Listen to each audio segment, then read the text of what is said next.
part of that is putting the right people in the right place in the right region, and you just did a major realignment of the company, particularly globally with China and elsewhere, kind of rolling up into London now. So what's the rationale behind that realignment, and where does that take you going forward?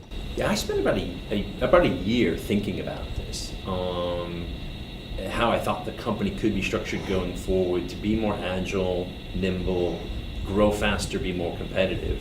And I took the learnings I had from when I went to Greater China. You might remember, I separated China out to become the fourth region of the company. That would have been almost a decade ago, I guess. And we did that and effectively made China grow faster and perform better. And the rest of Asia Pacific actually had the focus it needed to grow faster. So I said, what do I learn from that? Really understanding where you're going to grow and the difference between the markets is critical. And so in the new structure, I say Europe's not taking over Asia, Asia's not taking over Europe. We have a real clear market focus. And so making sure, how do we have the right resources in Australia, New Zealand, in Japan, in China, in Southern Asia, in India, Middle East, UK, Germany, and building very strong operating businesses, rather than trying to build a big regional business too. And so pushing resources down into the markets, closer to customers, closer to owners, driving better performance, and then making the enterprise work even better for those markets. That's interesting. The kind of a perception I think in the industry, at least people that I've talked to have kind of alluded to that maybe the local touch points might be a little fewer and far between under the realignment, but what you're saying is it's not. You're even more. It's actually the opposite, and that's funny you mentioned that, because a couple of people mentioned that to me and said, I grew up working in these markets. I was running Australia, New Zealand, based in Sydney. You can't run that business from London. You have to have people on the ground, boots on the ground, engaging with owners, engaging with government, talking to customers, driving that business too. So it really is about having really sharp market focus. And the challenge with regional focuses as they get bigger and bigger is you can kind of dilute the end market. You keep trying to centralize everything. And so we'll centralize some things where there's value and scale, but we'll really push a lot down into the market so we're closer to drive performance. Industry-wide, we know that there's been consolidation. Marriott, Starwood last year, Accor, Raffles, the list can go on and on.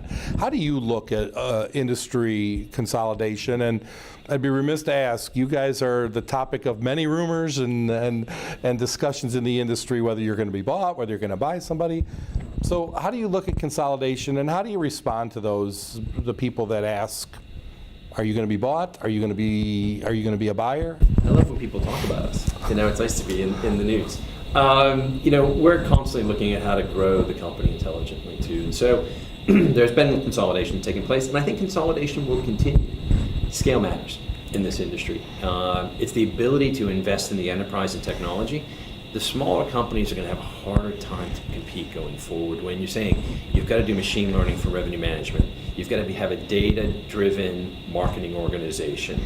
You've got to invest in a tech stack that enables you to connect end-to-end journey from cloud to hotel. Hard for small companies to go do that, and that's where you'll see consolidation take place. And I think we'll continue to look at how we can take advantage of that. So if there's smart opportunities out there, we'll consider it. But we're one of the biggest hotel companies in the world, and we're well positioned today. We have more than enough scale to compete and drive out performance too. So I think we're well placed. So you're not looking to sell; you're maybe looking to buy. I think we're always going to be looking at what opportunities are in the marketplace too. So that's what you have to do as a publicly traded company.